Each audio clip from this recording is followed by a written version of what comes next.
Mada de Divaldo Pereira Franco. A série psicológica da grande mestra da psicologia com Jesus representa a mais importante contribuição para o desenvolvimento dessa área científica na transição da Terra para mundo de regeneração. Infelizmente, muitos psicólogos ainda receiam assumir declaradamente o método joanino, preferindo rotular-se com as denominações de correntes ligadas ao materialismo, talvez para não afrontar o academismo tradicionalista e reducionista. Porém, mesmo assim, gradativamente, a verdade representada pela realidade do espírito, vai ganhando terreno até, um dia, chegar-se a proclamar, das cátedras das universidades, a existência do espírito, encoberta ainda sob codinomes temerosos comumente outros, que nada dizem. É interessante notar que o número de psicólogos, e, sobretudo, psicólogas, aumenta a cada dia, fazendo pressupor-se um planejamento seguro da espiritualidade superior, sob o comando sábio e amoroso de Jesus, nosso sublime governador. Saudemos a psicologia com Jesus, importante ramo da ciência, que deverá representar a grande aliada da doutrina espírita, aprofundando a sonda da pesquisa na alma humana, na busca do autoconhecimento propugnado desde os tempos dos filósofos pré-socráticos e consagrado por Jesus e Allan Kardec. Culto espírita no lar. O espírito Neio Lúcio ditou, através da mediunidade de Francisco Cândido Xavier, um dos livros mais importantes da doutrina espírita, que é o Jesus no Lar, através do qual relata a instituição por Jesus, quando ainda encarnado, do culto doméstico do Evangelho, revivido, atualmente, no Espiritismo, sob as denominações de culto espírita no lar e outras equivalentes.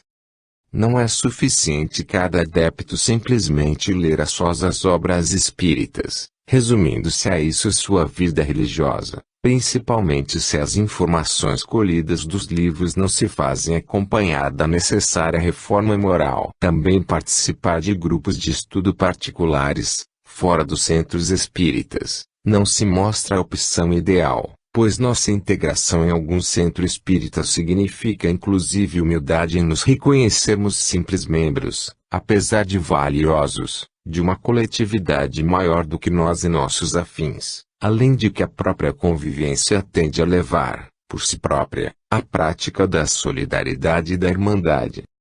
Assim, participando não só de um grupo de estudo organizado de um centro espírita e ali desempenhando alguma outra atividade colaborativa, estaremos demonstrando o desejo de sermos úteis e trabalharmos pela nossa própria evolução intelecto-moral, bem como colaborar com a evolução dos demais irmãos de crença.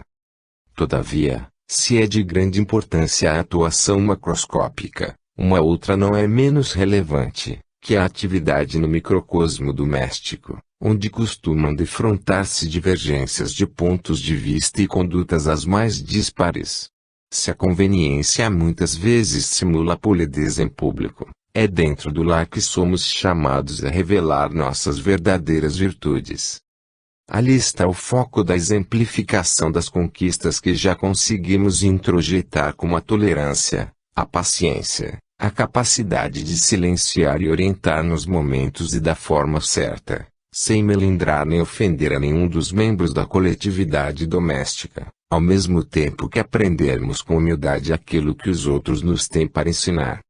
Com a evolução moral da humanidade, cada vez mais se instala a ideia da democracia dentro das quatro paredes do lar, ao invés dos paradigmas do passado, quando predominavam o patriarcalismo e o autoritarismo, cabendo aos filhos a obediência frente ao despotismo de pais e mães muitas vezes despreparados para educá-los, pois que careciam normalmente eles próprios das virtudes da humildade, simplicidade e desapego. Para se ensinar é preciso saber e, principalmente, praticar as virtudes. Aqueles que já as consolidaram transformam-se em referências seguras para os que caminham atrás na estrada evolutiva. Por isso, os discursos inflamados, As admoestações rudes e as palavras candentes não representam a pedagogia do Cristo para encaminhar aqueles que se iniciam no esforço da reforma interior. O culto no lar deve representar um exercício da democracia fraterna, onde todos possam se sentir valorizados e felizes no contato com as lições de Jesus e não apenas ouvintes de um líder imposto sob o argumento de ser o mais velho ou mais experiente. A distribuição de tarefas é um chamativo para a colaboração e valorização de cada participante. Com a instauração desse hábito saudável, a família se une pelos laços do amor fraternal, cada membro preparando-se para vivenciar na sociedade o amor universal. Jesus ensinou Simão Pedro e sua família como proceder nessas reuniões particulares. Cabe a nós seguirmos o exemplo, para mais e melhor amarmos aqueles que o Pai Celestial colocou no nosso caminho na figura de filhos, cônjuges e irmãos. 16. Os espíritos das trevas. A dicotomia entre o bem e o mal sempre foi objeto de debates e serve de pano de fundo para as leis, a ética, a religião e todas as atividades humanas.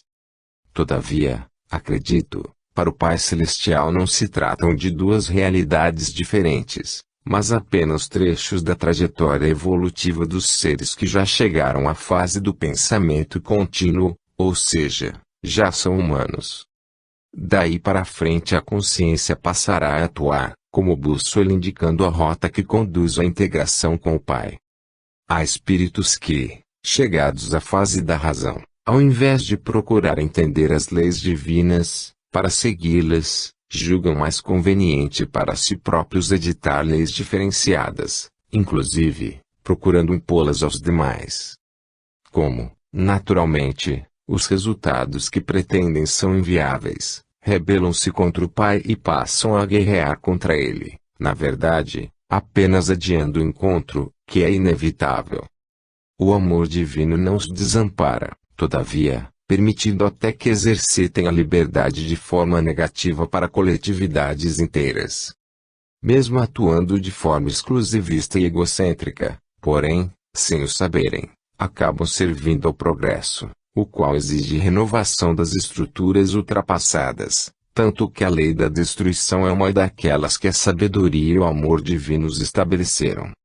Os demolidores, os que provocam sofrimentos, os que exigem para si o comando imerecido e todos aqueles que colocam o jugo da escravização no pescoço dos seus irmãos em humanidade, na verdade, estão servindo de instrumentos para a evolução desses outros, pois o Pai nada permite acontecer sem uma finalidade útil, sendo as criaturas apenas colaboradoras na sua obra, retratada por Jesus na vinha da parábola dos trabalhadores da última hora. Quantas civilizações surgiram e desapareceram, não deixando sequer vestígios, inclusive nada se sabendo atualmente da sua existência no planeta. Quando Jesus afirmou, o escândalo é necessário, mas aí daquele que o provoca estava se referindo também ao trabalho indiretamente útil dos espíritos das trevas. Talvez tenhamos integrado no passado alguma dessas falanges de sofredores, que não reconheceram ainda o amor que o Pai lhes dedica. Hoje estamos matriculados no trabalho na vinha do Pai, aprendendo a servir e recebendo o salário diário da paz interior, o que representa a maior felicidade que podemos usufruir enquanto encarnados. Oremos ao Pai por todos esses irmãos encarnados ou desencarnados que ainda representam papéis de servidores invertidos para que a luz da compreensão lhes clareie o coração e a mente, e abandonem o campo escuro da egolatria, onde só colherão espinhos, passando, com o tempo, ao status de servidores do bem, para terem acesso às flores da felicidade. Não rechacemos os sofredores que fingem acreditar na vitória do mal, mas sejamos exemplos das virtudes da simplicidade, humildade e desapego, porque eles nos observam atentamente e, instintivamente, admiram as qualidades éticas que ainda não possuem.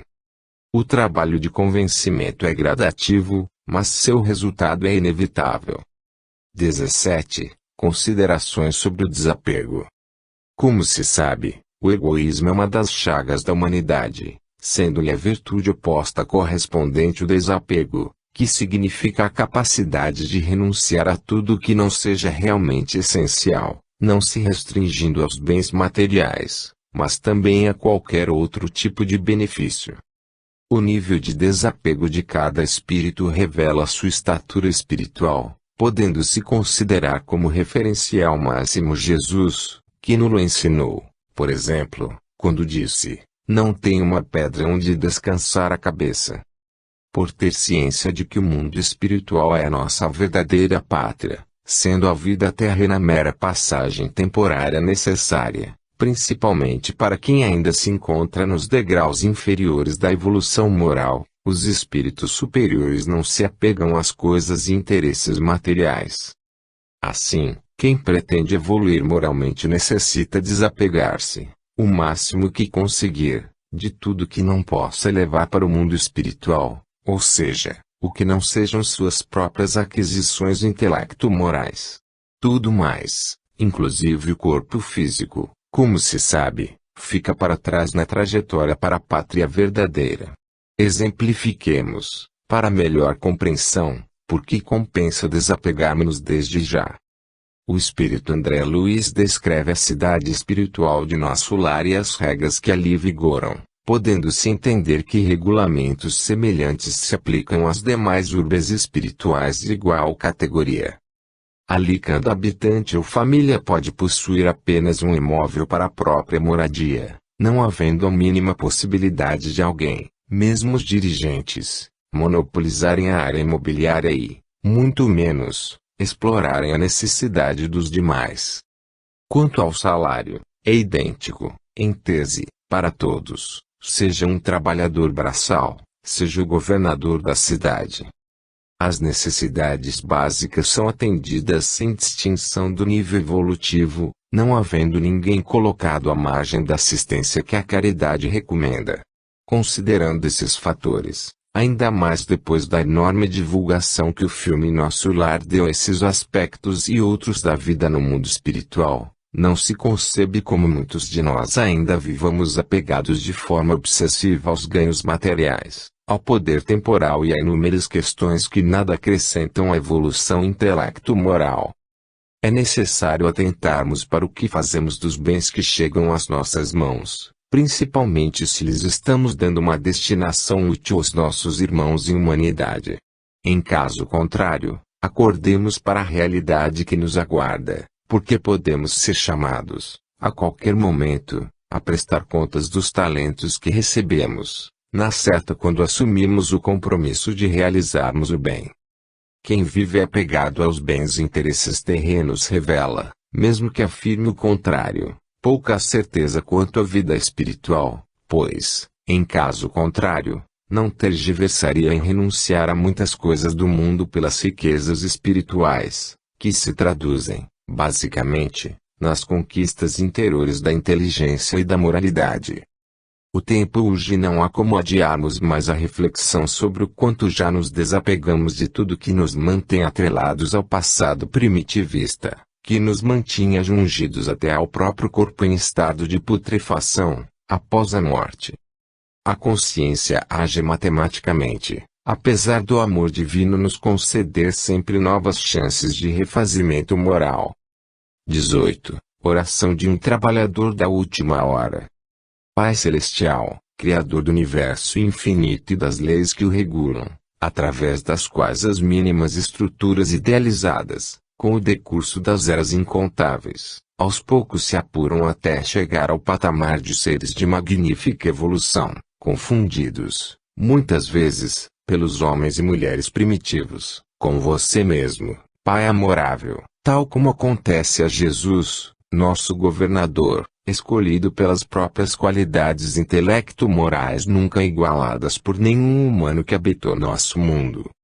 Sua vinha, sabemos, representa a oportunidade de sairmos da posição de crisálidas espirituais e nos transformarmos em falenas dignas do pincel de Rafael ou Leonardo da Vinci, através do autoaperfeiçoamento, em seguidos inumeráveis dias de trabalho. Todavia, Pai amado, Se hoje estamos empregando relativamente bem o benefício do tempo na labuta engrandecedora, não podemos deixar de analisar o passado de trabalhadores de má vontade, quando inutilizávamos as ferramentas que nos eram disponibilizadas ou até as empregávamos para depredar a vinha ou agredir os companheiros de trabalho, pretendendo, muitas vezes, uma hegemonia impossível e injusta sobre uma extensão do terreno que não nos pertence.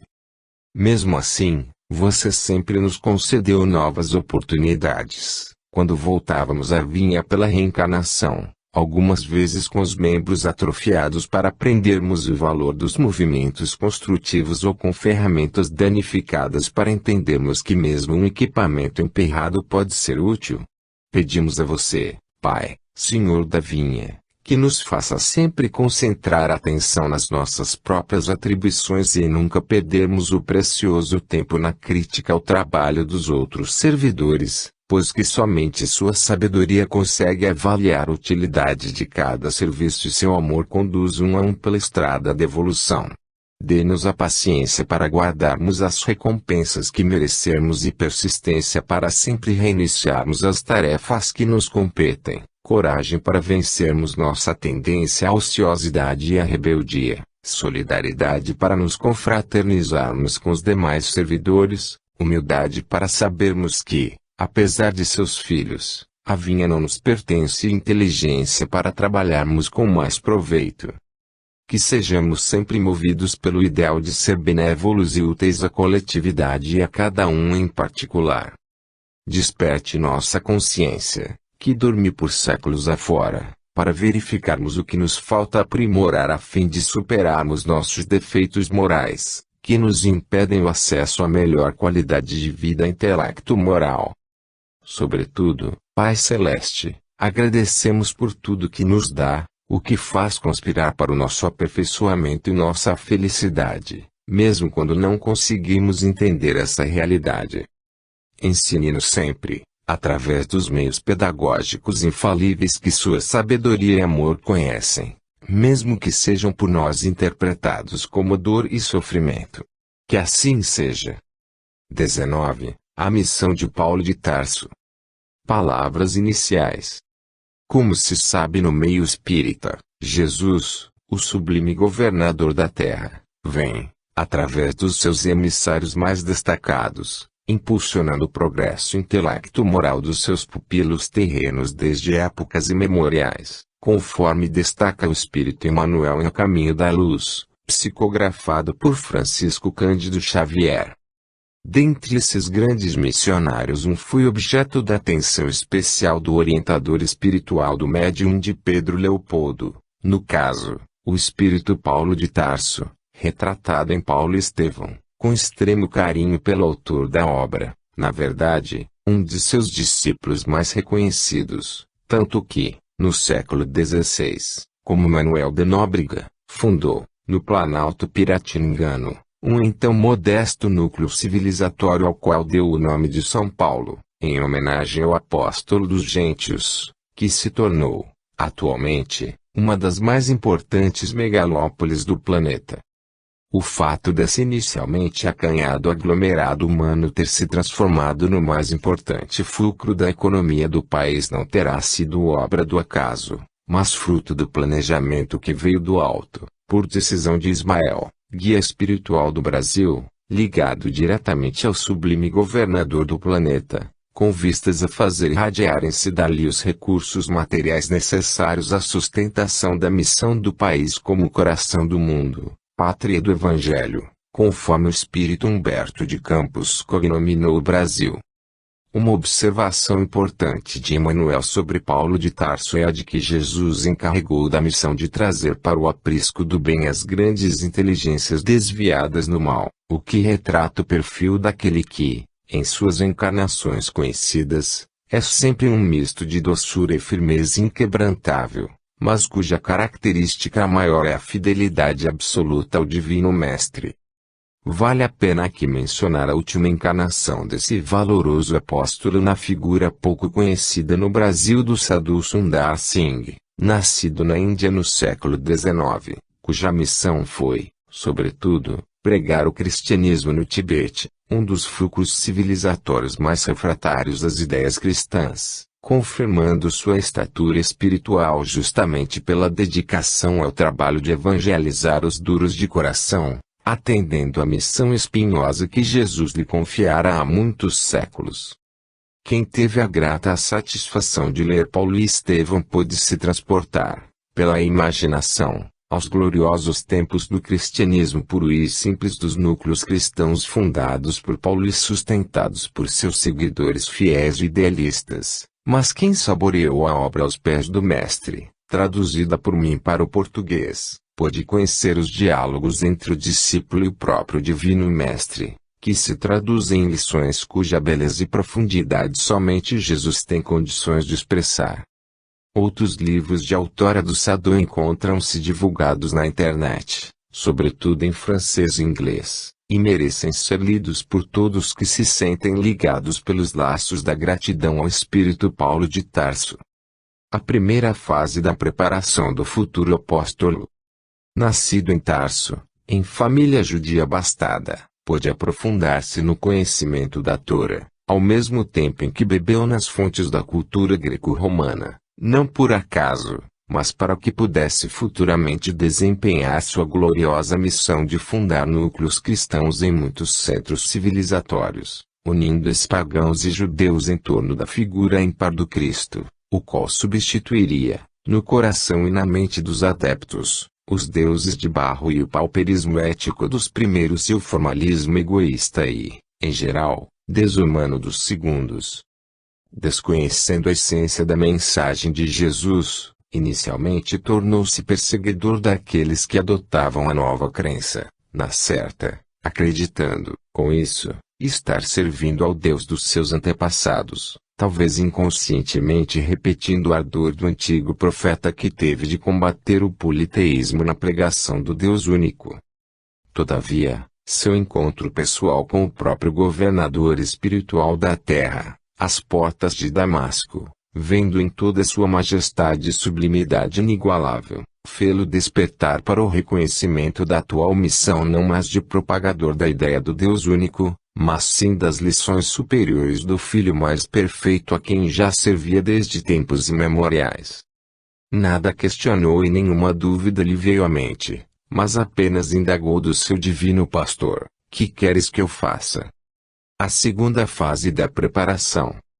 A partir daí, primeiramente orientado por Ananias, que lhe ministrou as primeiras noções da nova crença, gradativamente aprofundou-se no seu conhecimento, concomitantemente realizando decidida e total reforma interior. Após vários anos de reflexões e preparação, iniciou seu mandato, saindo pelo mundo afora à procura de corações e mentes de boa vontade, que, na verdade, eram simplesmente antigos discípulos estrategicamente postados, pelo planejamento superior, para a propagação do Evangelho entre as populações ignaras e sofredoras. O cumprimento da missão. Por praticamente todos os lugares onde andou conseguiu adeptos, graças aos seus recursos de grande orador, mas, sobretudo, seu magnetismo pessoal, reforçado pela mediunidade dirigida pelo Espírito Estevão, a quem Jesus incumbira de orientá-lo. Suas epístolas. Como não tivesse condições de estar presente permanentemente em todas as comunidades cristãs para orientá-las nas questões que iam surgindo, orou ao Divino Mestre e recebeu como resposta a sugestão de que deveria utilizar a palavra escrita como veículo de esclarecimento e pacificação. Assim nasceram as famosas epístolas, algumas das quais se conservaram, podendo-se imaginar que nos arquivos do mundo espiritual encontram-se muitas outras, talvez as mais importantes que o apóstolo dos gentios tenha grafado e que teriam sido perdidas ou até destruídas por alguns futuros falsos profetas infiltrados no cristianismo dos séculos posteriores, que desvirtuaram a mensagem do Divino Mestre para atenderem aos próprios interesses mundanos. As edições atuais do Novo Testamento relacionam algumas dessas epístolas, que são as seguintes: Romanos, Coríntios, 1ª e 2ª, Gálatas, Efésios, Filipenses, Colossenses, Tessalonicenses, 1ª e 2ª, Timóteo, 1ª e 2ª, Tito, Filemão e Hebreus. Da leitura desses textos chamaram-me a atenção alguns fatos que pretendo destacar para os queridos confrades. 1. Os núcleos cristãos fundados por Paulo tinham um departamento de assistência material aos necessitados, ao mesmo tempo em que, em reuniões periódicas, se estudava sobre a vida e as lições de Jesus e praticava-se a mediunidade com finalidades de cura dos doentes e recebimento de orientações do mundo espiritual. A multiplicação desses núcleos e sua organização segura foi a missão mais importante de Paulo, não se podendo, ao certo, precisar o número exato desses verdadeiros centros espíritas daquele tempo. 2. De fluidez a constatação que a ideia da comunicabilidade entre o mundo espiritual e os encarnados era assunto corriqueiro entre os primeiros cristãos. Durante os primeiros séculos isso se fazia rotineiro, até que, em determinado momento histórico, alguns homens e mulheres comprometidos com o mal venderam o Cristo aos poderosos da política romana, criando a estrutura materialona que até hoje perdura, como verdadeira deformação da Boa Nova. 3. A partir de então, Paulo, que, quando encarnado, tanto se esforçara, até exaustão, na multiplicação dessas comunidades, cuja preocupação maior era a evangelização, passou a ser estudado pelos teólogos como se também teólogo fosse, ou seja, fazendo-se uma comparação grosseira, colocaram na sua boca o que ele não tinha dito e interpretaram suas palavras com um significado que nunca pretendeu. Em outras palavras, começaram a discutir se a salvação se dá pela fé ou pela graça divina, se Jesus é Deus e outras tantas inutilidades, com intenção sutil de desviar os cristãos daquilo que Paulo pregava, em última instância, que era reforma moral. Era natural, todavia, que, à medida que ia vivenciando sua própria reforma interior iam surgindo as questões que lhe submetiam à apreciação, sua compreensão sobre a essência da mensagem de Jesus fosse evoluindo, daí não se podendo interpretar suas palavras, registradas nas epístolas, como definitivas.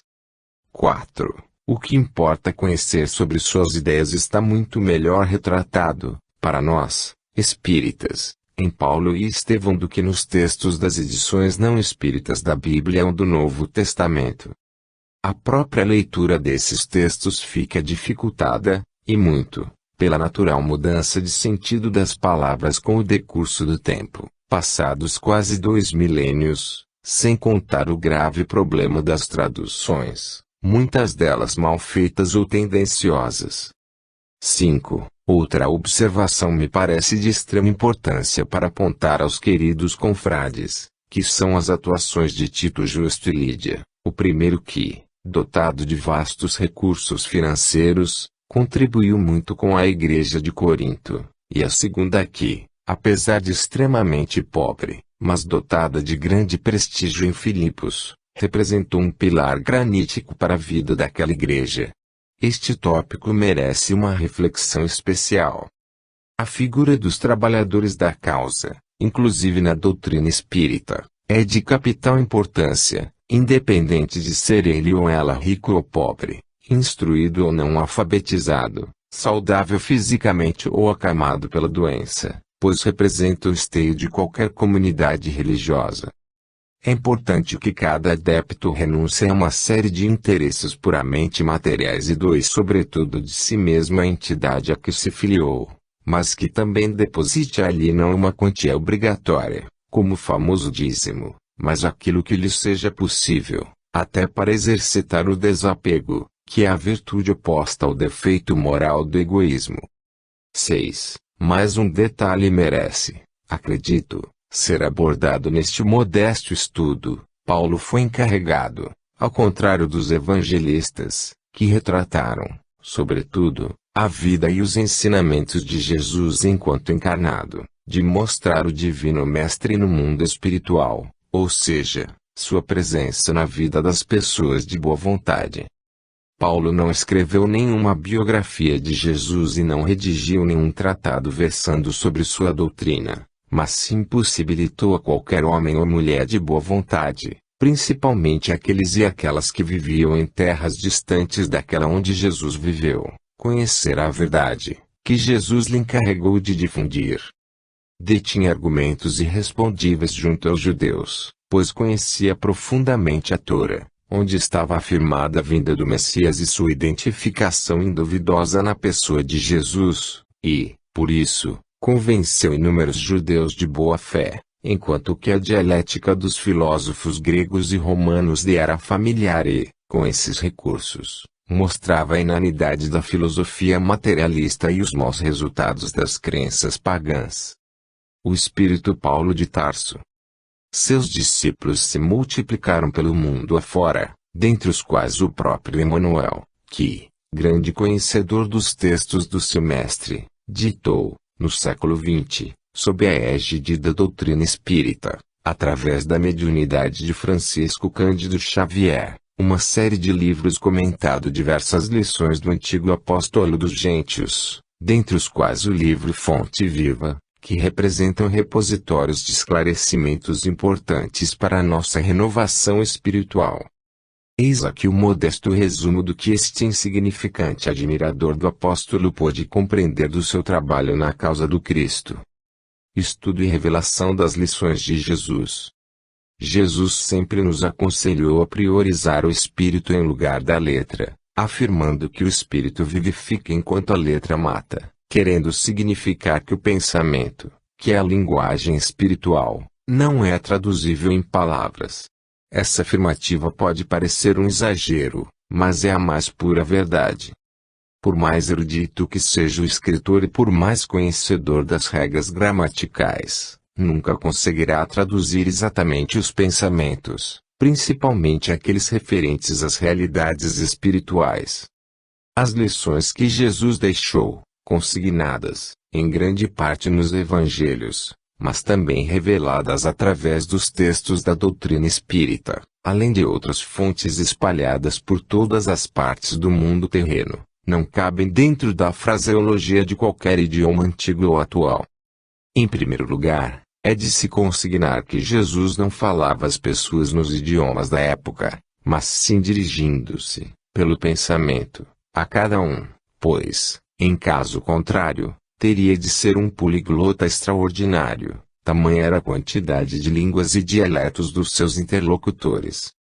Os próprios evangelhos sofreram em decorrência das limitações linguísticas, além de que ocorreram, com o tempo, mudanças no significado de muitas palavras, tal qual acontece ainda hoje. Isso sem contar as deturpações debitáveis às ingerências de teólogos bem ou mal intencionados, sendo que, a muitos deles não interessava, por exemplo, permitir a crença na reencarnação. Alguém já disse que cada vez que lemos, por exemplo, alguma lição de Jesus descobrimos ali um novo sentido não percebido anteriormente. Todavia, não é a quantidade de leituras que nos dará essa percepção mais aprofundada, mas sim o quanto tivermos evoluído em termos de reforma interior, o que nos propiciará sintonizar com os espíritos superiores, que, através do conduto invisível do pensamento, nos mostrarão, também pelo pensamento, outros ângulos da verdade, esta que é a representação das leis divinas. Sem a reforma interior, com a aquisição das virtudes da humildade, simplicidade e desapego, não adianta lermos diariamente as lições do Divino Mestre, a ponto de memorizarmos palavras e frases, porque, nesse caso, seremos meros escribas ou fariseus dos tempos modernos.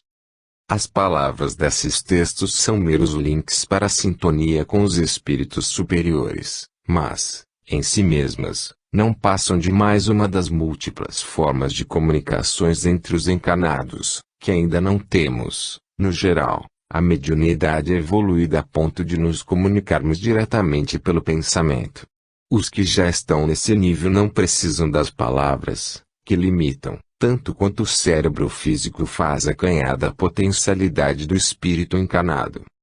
Estudar as lições de Jesus, pela leitura, representa a tarefa importante, todavia, se não nos restringimos apenas à leitura, mas, Muito mais importante que isso é nos transformarmos de homens velhos para homens novos, pois aí estaremos compreendendo a verdade em escala cada vez maior. 20. Casamentos no mundo de regeneração.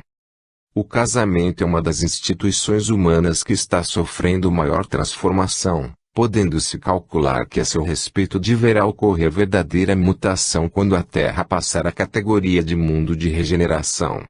Representando a união de duas pessoas para viverem sob o mesmo teto, será uma união feliz no sentido mais elevado da expressão, se elas forem dedicadas ao autoaperfeiçoamento intelecto-moral.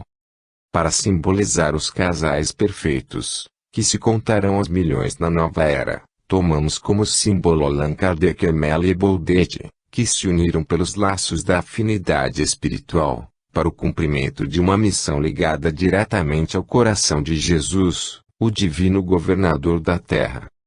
Dedicados, desde muitos séculos, ao autoaperfeiçoamento, programaram, na certa, o reencontro no mundo material, a fim de um completar outro na tarefa idealista de concretizar na Terra a terceira revelação, o Consolador prometido por Jesus. Praticando sempre as virtudes da humildade, desapego e simplicidade, colocavam o Pai Celestial acima de qualquer outro interesse e a humanidade inteira como irmãos e irmãs a quem propiciavam, dentro do possível, afeto e atenção, ampliando as quatro paredes do seu lar até abranger o mundo inteiro. Sem a aquisição e a prática do amor universal, o amor exclusivista de um casal se resume em egoísmo a dois, redundando normalmente no fracasso do relacionamento, pois o idealismo é o único combustível abençoado pelo Pai para manter saudável qualquer afinidade humana, que deve agasalhar todas as demais criaturas e não enclausurar-se numa redoma de vidro, que acaba virando uma prisão insuportável. A figura dos filhos não representará, nessa época de esclarecimento e realizações importantes, meros enfeites para o egoísmo, a vaidade e o orgulho de pais exclusivistas, que, na atualidade, muitas vezes, pretendem destaque através daqueles, como se fossem joias e ouro para serem admirados e invejados pelos outros pais. Francisco Cândido Xavier disse, certa vez, que, se tivesse filhos, ensinar-lhes-ia que não são melhores do que ninguém. Se nascerem do próprio ventre das esposas ou se forem adotados, em gesto de amor universal, isso não fará diferença alguma, estando superadas as barreiras do exclusivismo e do preconceito, que caracterizaram as épocas mais recuadas da evolução humana. A preocupação dos pais quanto aos filhos será muito mais sua educação, ou seja, aquela pregada por Allan Kardec, de formação intelecto-moral sadia e idealista em lugar da mera instrução, atualmente proporcionada pelas escolas, a qual visa preparar as pessoas para o exercício de profissões, de preferência bem remuneradas. Como deverá instalar-se a verdadeira justiça social, as pessoas não se distanciarão pela diferença de patrimônio material, mas, ao contrário, uns valorizarão o trabalho dos outros, pois todos se considerarão imprescindíveis para a construção do progresso. Em suma, as famílias se construirão e viverão como verdadeiras células interligadas para formar o corpo social da humanidade feliz, cultivando o conhecimento e a ética, tendo o Pai Celestial como o topo da pirâmide e a base formada por cada cidadão, que será considerado e tratado como igual pela Irmandade Universal. 21. Algumas constatações necessárias sobre o mal. O espírito André Luiz, através da mediunidade de Francisco Cândido Xavier, fez duas afirmações que pretendemos comentar neste breve estudo. A maioria dos seres humanos é obsidiada enquanto encarnada e, ao desencarnar, vai para o chamado umbral. Essas informações costumam assustar as pessoas, parecendo que sua finalidade é aterrorizá-las ao invés de servirem de alerta. Todavia, se bem analisarmos a nós mesmos, verificaremos que, se ainda vivemos dentro do estilo do homem velho, ocupamos a maior parte do tempo em pensar, sentir e agir mais no mal do que no bem. Só de não fazermos o bem que nos é possível já estaremos contribuindo para o mal, através da omissão. Quantas vezes mesmo nossas mãos estão ocupadas em tarefas úteis, mas nossos pensamentos e sentimentos estão focados no mal. As lições que Jesus transmitiu para a humanidade, como todo mundo sabe, podem se resumir no amor a Deus e ao próximo como a nós mesmos.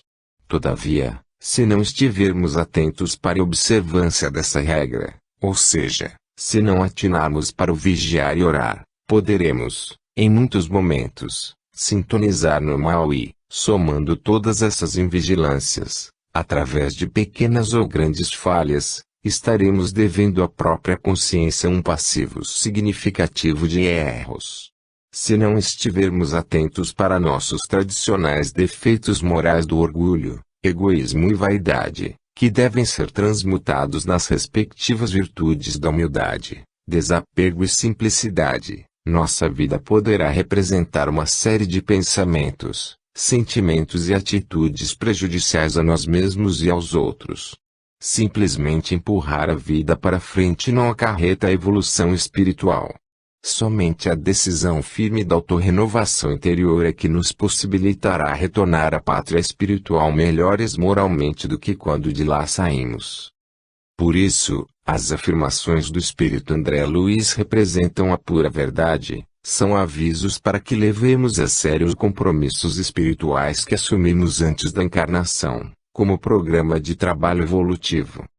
Cada um tem dentro de si um árbitro infalível, que é a própria consciência.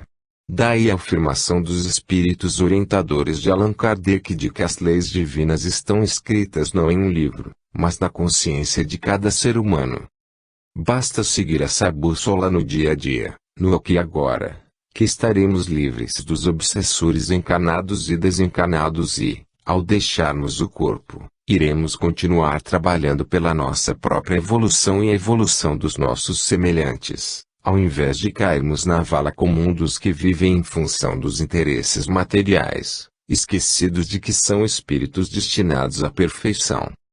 22. Nossos irmãos e o Pai Celestial.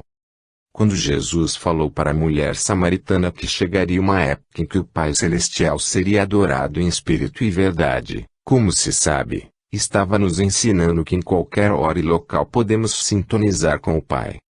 É sabido também que o Divino Mestre também disse, onde 2 ou mais estiverem reunidos em meu nome eu aí estarei. A questão de locais e horários específicos para nos dirigirmos ao Pai ou a Jesus deve ser pensada com o critério da razoabilidade, como, aliás, todas as demais. Com a habitualidade da elevação do pensamento em determinados locais, eles acabam se impregnando de vibrações mentais favoráveis, mas o objetivo deste breve estudo não é focar esse ponto, mas outro. Orar ao Pai ou ao Divino Mestre, conviver harmoniosamente com nossos irmãos e irmãs ou estar a sós, serenamente, todas essas situações devem representar uma única realidade, que é estar na presença do Pai e sintonizados com todas as criaturas pelos zelos do amor universal. Os pronomes pessoais eu, tu, ele, nós, vós e eles são indissociáveis na sua ligação ao verbo amar, incluindo, portanto, a nós mesmos, ao Pai Celestial e às suas criaturas. Quanto a estas últimas não devemos considerar apenas nossos entes queridos, mas toda a humanidade e bem assim os seres animados e os impropriamente classificados como inanimados. Francisco de Assis sabia da vida que anima, mesmo que de forma rudimentar, todos os seres e, por isso, os chamava de irmãos e irmãs. Apesar de nos reunirmos para o estudo das leis divinas e orarmos ao Pai e a Jesus em dias e locais determinados, nossas orações devem traduzir-se em convivência amigável e fraterna em todos os locais e com todas as criaturas. Separar as 3 situações representa discriminar aqueles que julgamos desmerecer afeto, quando, na verdade, o Pai quer justamente a união de todos os seres, pela afetividade positiva, enlaçados pelo seu abraço paternal.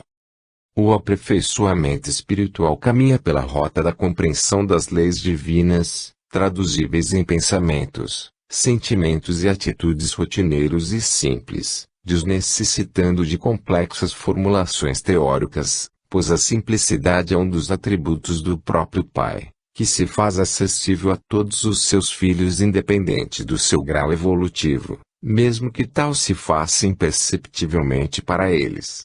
Devemos aprender a enxergar em todos os seres manifestações do Pai, compreendendo ser-lhe mais agradável essa forma de amá-lo e adorá-lo do que quando nos dirigimos a ele em pensamentos ou palavras. 23. Saúde física e saúde espiritual. Nossa época tem se caracterizado pelo grande número de padecentes do corpo e dos distúrbios psíquicos, exigindo um esforço hercúleo dos profissionais da área de saúde e dos orientadores religiosos para que não se desesperem totalmente. Todavia, sem negar a necessidade do socorro aos medicamentos para o equilíbrio dos elementos orgânicos, é importante lembrar que o espírito é dado mais importante nessa equação, tanto porque ele é o verdadeiro ser, sendo o corpo mera vestimenta temporária, quanto porque grande parte dos males físicos decorrem das distonias morais, que, em muitos casos, são drenadas através das disfunções do organismo físico, necessárias para sua própria evolução espiritual. Estar sádio do corpo não representa a realização mais importante do espírito imortal, apesar da maioria dos encarnados pensar dessa forma. Procuram-se tratamentos de várias modalidades, pretendendo-se a cura, muitas vezes simplesmente para, no final das contas, continuar-se a viver em função dos interesses puramente materiais. Jesus curou um paralítico, que, ao invés de renovar-se espiritualmente, voltou ao convívio do vício e dos viciosos. Simplesmente sarar as mazelas orgânicas não soluciona os desacertos com a própria consciência, que as fará renascer em outras oportunidades ou de outras formas.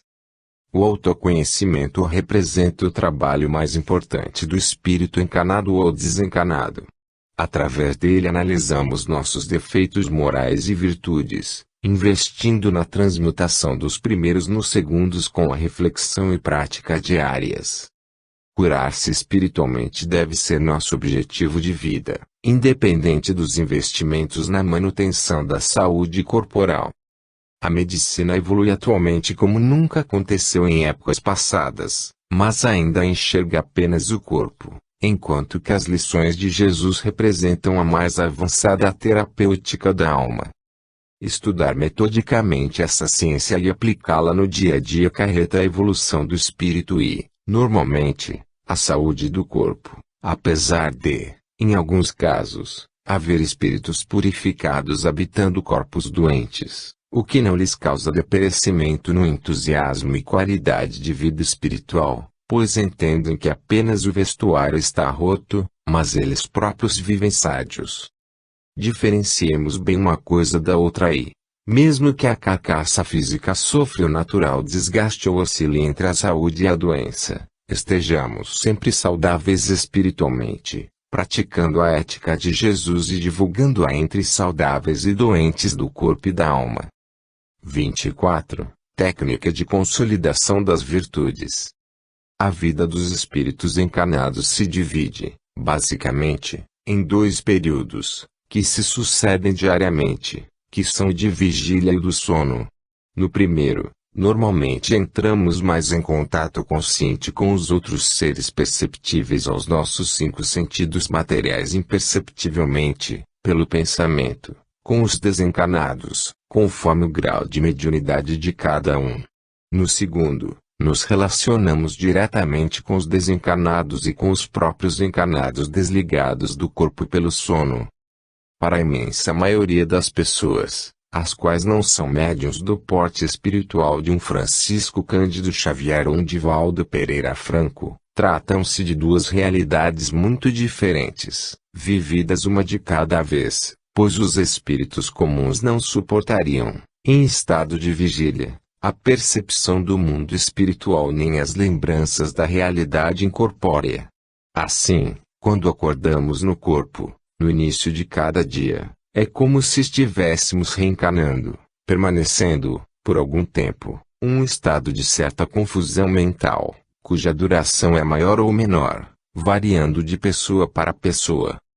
Por isso, é conveniente, ao acordarmos, realizarmos o mesmo exame de consciência, apenas que em sentido inverso daquele que o Espírito Santo Agostinho aconselhava que procedêssemos ao deitarmos para dormir, ou seja, reafirmando nossos propósitos salutares para aquele novo dia. Assim, colocaremos em ordem nossa mente para o início das atividades diárias, na tentativa de resolvermos todos os problemas que surgirem no nosso caminho naquele dia. Nossa mente de encarnados de evolução mediana não comporta outra forma de organizar-se para escalada evolutiva. Trata-se de dar um passo de cada vez, ou seja, cumprir os deveres diários, atendendo ao que Jesus aconselhava: não vos preocupeis demasiadamente com o dia de amanhã. A programação traçada, por exemplo, pelos alcoólicos anônimos é de grande sabedoria, pois baseia-se na capacidade dos seres humanos medianos, com a tentativa de não se deixar vencer pelo vício apenas naquele dia. No dia seguinte o propósito se repete assim por diante.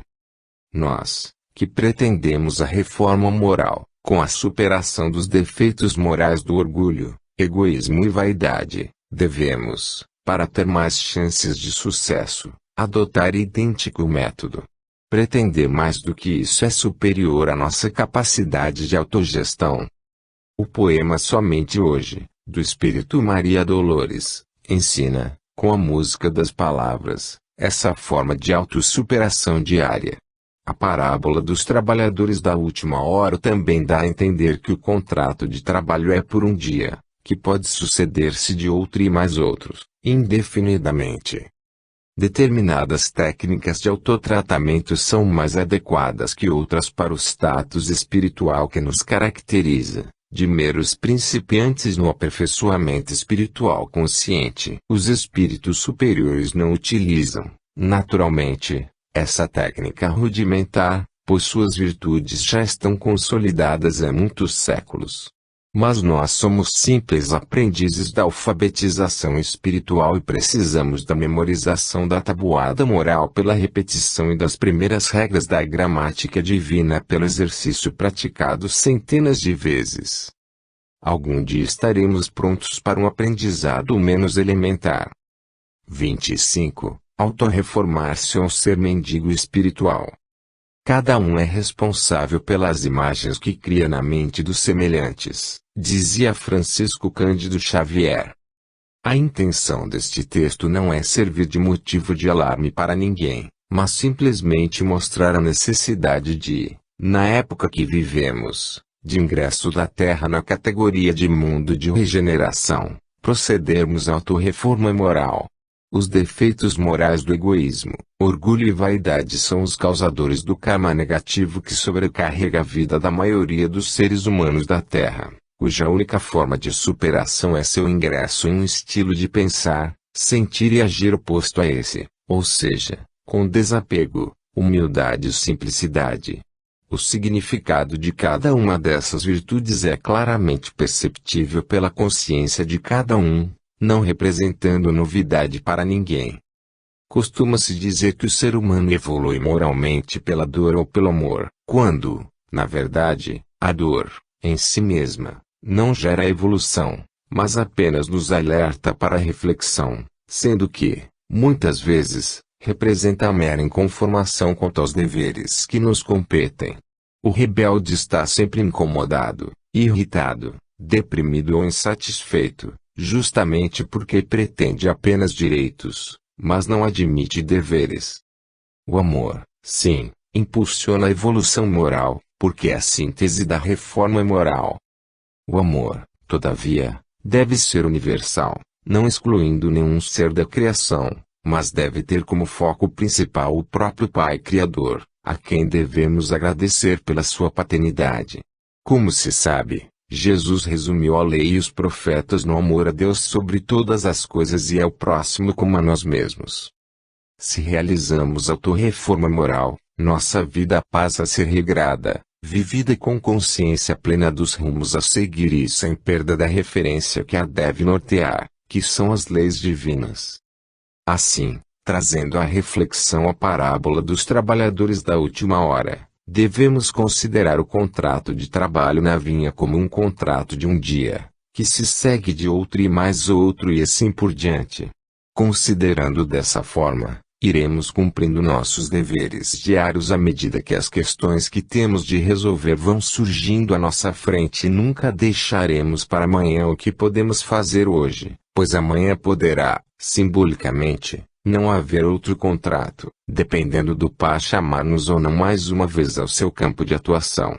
Não sabemos o que nos reserva o amanhã, pois as leis divinas incidem sobre nossa vida de acordo com critérios e detalhes do que escapam à nossa capacidade de avaliação.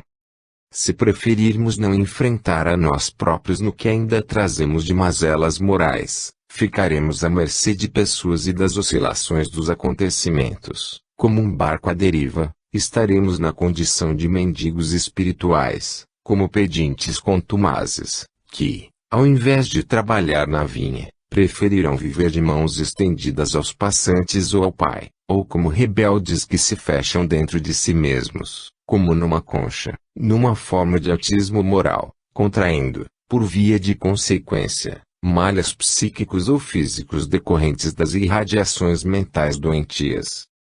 Ser mendigo espiritual ou autorreformar-se moralmente são as duas opções que temos. Os primeiros podem ser compelidos a ausentar-se da terra, sendo degradados para um mundo primitivo, enquanto que os segundos continuarão habitando na terra, mas renovados para o bem, continuando no processo de autoaperfeiçoamento pelo cumprimento dos deveres diários.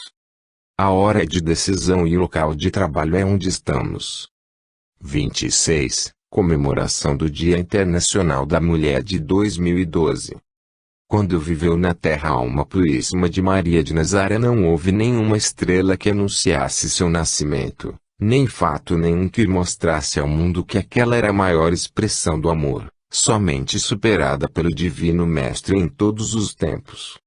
Viveu com simplicidade as missões de esposa, mãe e administradora do seu modesto lar, até que, com o retorno do seu perfeitíssimo filho à verdadeira pátria, transformou-se na mais importante divulgadora da mensagem do Filho, representada pelo amor universal, depois que passou a viver em companhia de João, o evangelista, que ela adotou como filho, numa das primeiras manifestações de amor aos filhos das outras mães, inaugurando o Instituto da Adoção, que hoje se pratica em escala cada vez mais maior.